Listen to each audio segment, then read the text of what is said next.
Viva Voz, com Vera Magalhães.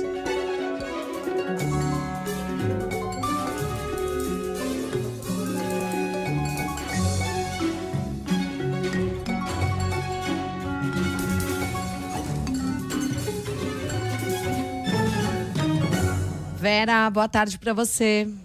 Boa tarde, Marcela, todo mundo que nos ouve neste feriado de Tiradentes. Pois é, feriado, mas aquela máxima, né? A gente costuma dizer, a notícia não para. Hoje, inclusive, depoimento do G Dias à Polícia Federal. Tá rolando ainda, viu, Vera? Tá rolando, Marcela. Hoje é duplo feriado em Brasília, porque além do Tiradentes é aniversário da cidade. E ainda assim, seguindo a determinação do ministro Alexandre de Moraes, de que o depoimento do general G. Dias deveria ser colhido em 48 horas, está se realizando essa audiência hoje, esse depoimento já se estende por algumas horas e tem muitas perguntas não respondidas para o general esclarecer, né, Marcela? Por que até hoje não se tornou público que ele, o ministro do Estado, estava no local dos acontecimentos no dia 8 de janeiro, qual tipo de atitude ele tomou estando lá e sendo o ministro da pasta, como ele agiu diante de militares sob o seu comando, né, subordinados a ele, que mostraram ali extrema amabilidade com os invasores, porque depois de tudo essas imagens foram omitidas, se o presidente Lula sabia ou não da presença dele lá naquele dia, e se foi informado ou não da existência de imagens mostrando essa presença. Veja, vários ministros estavam em vários lugares da esplanada naquele dia. O ministro José Múcio foi até o Ministério, o ministro Flávio Dino foi até o Ministério, então estar lá era até esperado da parte do comandante do GSI. Mas estar lá e isso ser escondido mostra que havia uma preocupação do próprio Palácio com o tipo de atuação que o general teve naquele dia, que ele não foi enérgico o suficiente e não exerceu a sua autoridade de maneira a proteger o Palácio.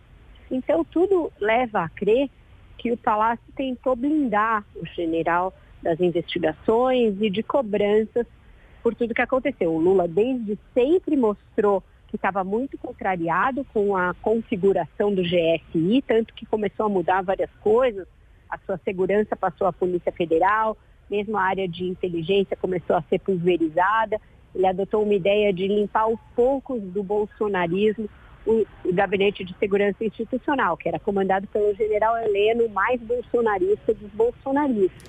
Mas essa tentativa de ir fazendo isso aos poucos, pelo que a gente vê, falhou. E agora existe um interventor lá nomeado, que é o Ricardo Capelli, que originalmente é o número 2 do Ministério da Justiça, mas que já foi um interventor no DF depois da tentativa de golpe. E agora faz a sua segunda intervenção. Ele é um civil, ele é jornalista, inclusive, e está lá com a missão de fazer um diagnóstico da contaminação política que acontece no GSI e do que é necessário para limpar o Gabinete de Segurança Institucional dessa politização, desse bolsonarismo, e se seria o caso de entregá-lo a um civil. Então, ele vai fazer esse diagnóstico, entregar ao Lula, e aí o presidente vai decidir. Eu falei com ele, Capelli, ontem, que ele brincou até com a existência do segundo abacaxi que ele foi posto para descascar, mas que é isso, que a determinação é fazer um diagnóstico de quem são as pessoas, os quadros que estão lá, substituir os quadros extremamente bolsonaristas e entregar ao presidente um diagnóstico do que fazer com esse órgão. E agora a gente tem também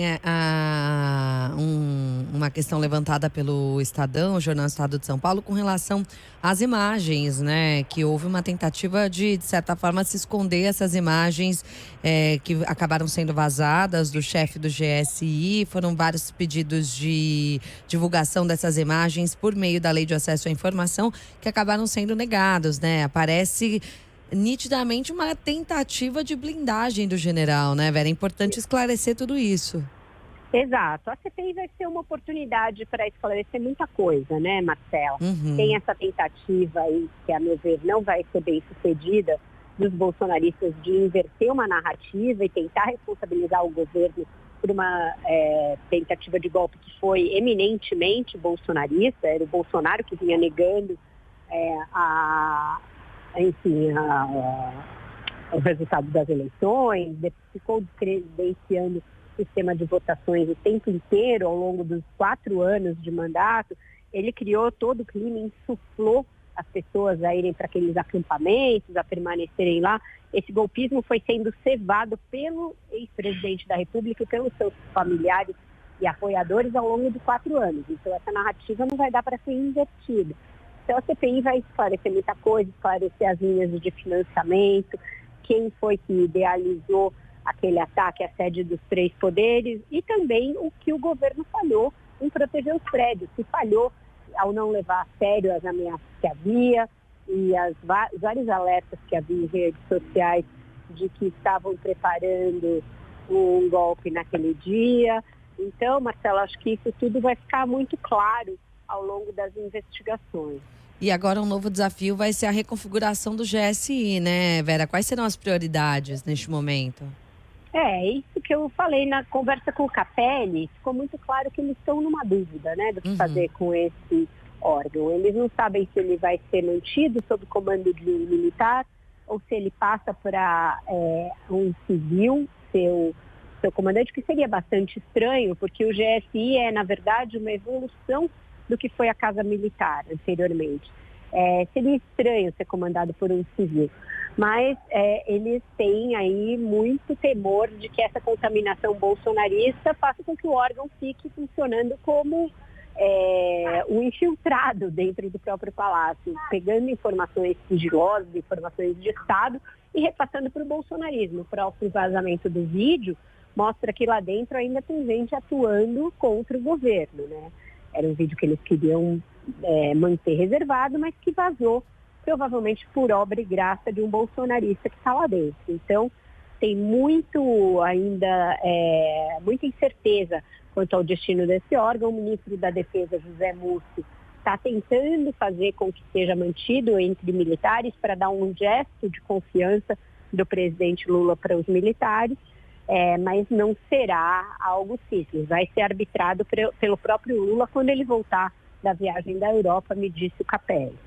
Vera, antes da gente encerrar nossa conversa, queria sua opinião também, sua análise a respeito da maioria formada por ministros do Supremo Tribunal Federal para transformar em réus 100 denunciados pela PGR pelos atos golpistas do dia 8 de janeiro, que acabaram depredando ali a sede do STF, do Congresso e do Palácio do Planalto. O que a gente já pode dizer a respeito disso?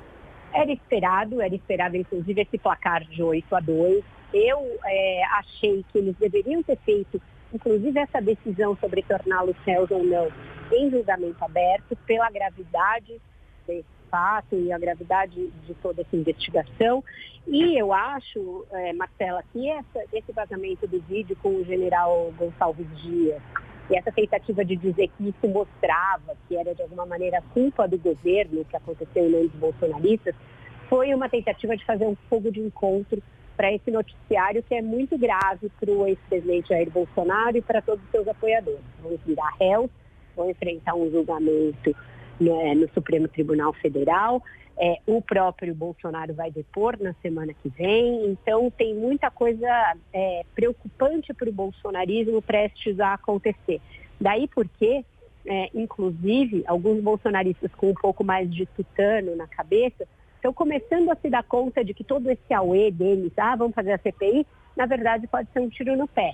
Porque se contra o governo tem uma certa omissão e uma certa incompetência do general Gonçalves Dias naquele dia, contra o bolsonarismo tem muita coisa, inclusive desses inquéritos que a gente ainda não sabe e que podem vir à tona numa CPI. Então, os bolsonaristas estão começando a cair na real de que a CPI pode ser o sepultamento político do bolsonarismo em definitivo. Vera, bom feriado para você, bom fim de semana. Ótimo feriado para todos. Hoje não tem a segunda edição do Viva Voz. Aproveito para convidá-los a curtir o 2+1, que está muito bom nessa semana com o economista Samuel Pessoa, dá para ouvir aí ao longo dos próximos dias. Tá mesmo, eu tava ouvindo aqui no caminho para a CBN, você e o Carlos Andreasa no 2+1 podcast disponível em todas as plataformas digitais, no seu tocador favorito. Beijo, Vera. Beijo, Marcela. Bom jornal para você.